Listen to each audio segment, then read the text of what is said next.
sidaan horeba idinku sheegay daawadayaal waxaad ku soo dhawaataan waraysigii ay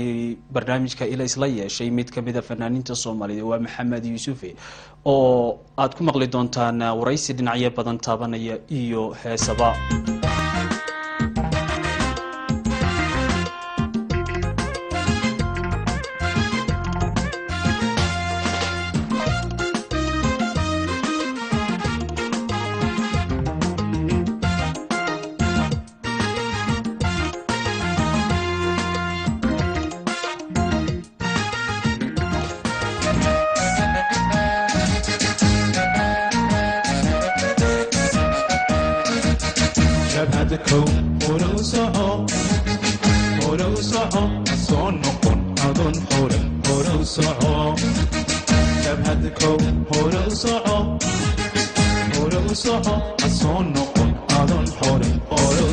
daawadayaal waxa aad ku soo dhawaataan waraysigii aan la yeelanay fanaanka da'da yar ee Maxamed Yuusuf oo ku magac dheer Yuusuf Yare. Maxamed Yuusuf ku soo dhawo barnaamijka Ilays. shukri aad iyo aad baad u mahadsan tahay waan idin mahad celinayaa bahda Ilays asumadan waxaanadii fiidsan maanta. waayadan dambe waxaa jira fanaaniin da'yar oo heeso fanaaniinta iskuma jiraan Maxamed waxa uu dheer yahay inuu heesaha isaga sameesto iyo laxankaba waxa kale uu caan ku yahay heesaha gobonimo doonka balse inta inaan u gelin heesaha Maxamed waxa nooga warantaa waxa kugu dhaliyay inaad fanka ku biirto anigu walaal maxaan ku raad waxba horta siba ku soo galaa waa dooni baa la yiraahdaa fanka ama suugaanta Soomaaliyeed waxa ugu horeeyay igu dhaliyay waa halgan ahaan iyo dadkii baahi u qabatay xaggii suugaantu saan ognahay xornimo walba dhalata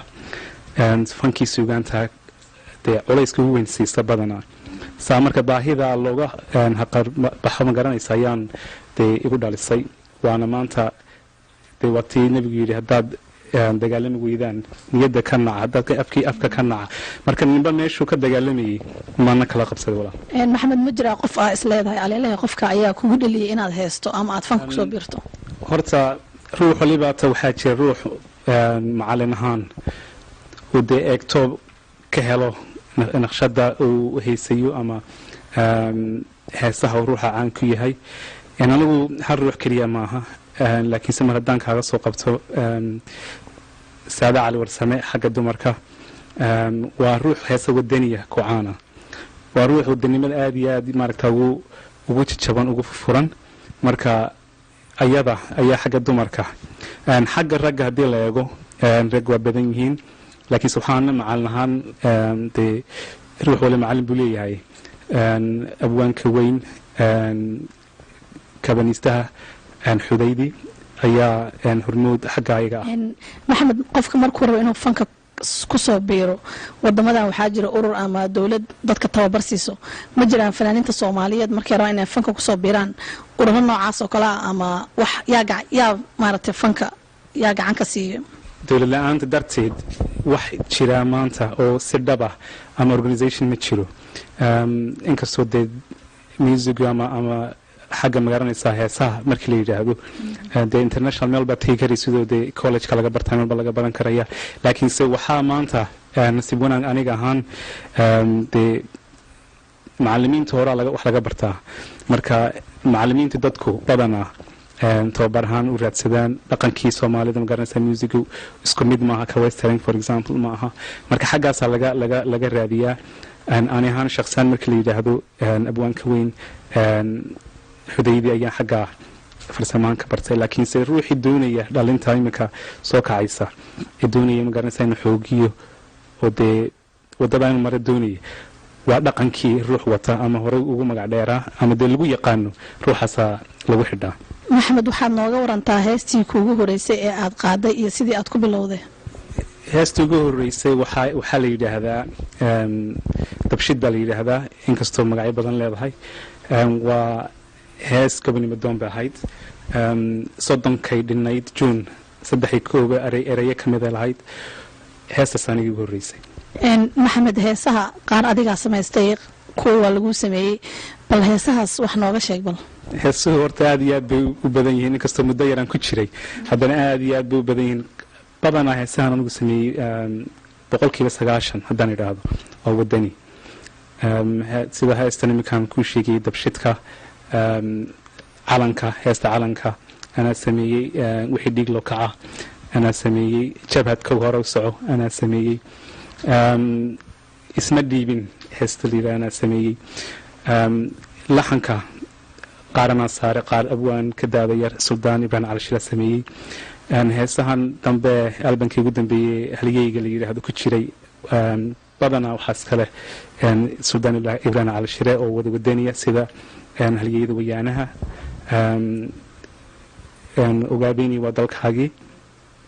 iyo heese kaloo maxaan ku dhahdaa isku wada jira wadani jacayl iyo magaranaysa ammaan dhuleedba isku wada jira maxamed heesta jabhadka hore u soco maxaa kugu dhaliyay bal faahfaahin naga sii jabhadkow markii ugu horreysay waxaa igu dhaliyey shirkii 15aad ee jaaliyadaha ogaadeyniya oo lagu dhigay Sweden anagu joognaa khudbad admiraalku markaan marinayay erayay ee soo gaareen erayaas aad u dhuuxay dad waxaa jiray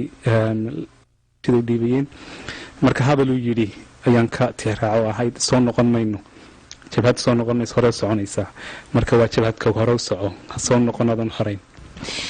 maxamed heesaha aad halganka u qaatay waxaa ka mid ah heesta qofkii dhiig laho kaca heestaas yaa kuu sameeyey heesta eryadeedana iskale laxankana waxaa iskale abwaanka daadayar ibraahim suldaan ibraahim cali shire waana heesii ugu horreeyey albankii dhaqdhaqaaqii beesha ayay ku jirsay heesta dadkaa magaca u bixiyey dhaqdhaqaaqii beeshaan u bixiyay anugu laakiinse magacii dadkaa ka quwad badnaaday marka wixii dhiig loo kaca saasay ku timid heestaas bal miraheeda waxay naga maqashay dhaqdhaqaaqi beeshe loo dhaqaatay gobannimo dhudhuniyo lixaadiyo dhiigiyo nafiyo maal dhammaan loo la kala hadhin wixii dhiig lahow kaaca dhulka aan xorayne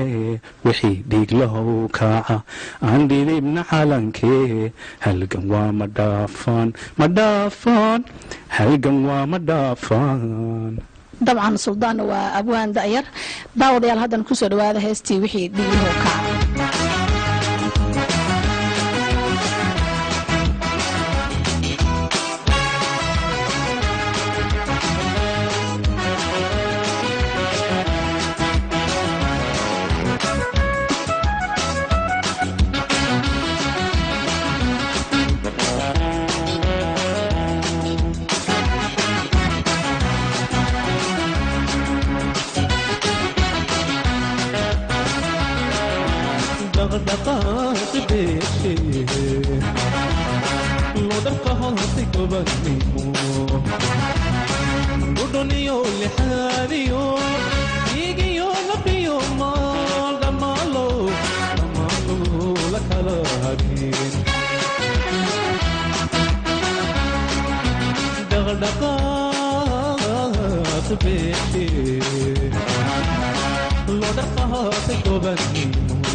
Al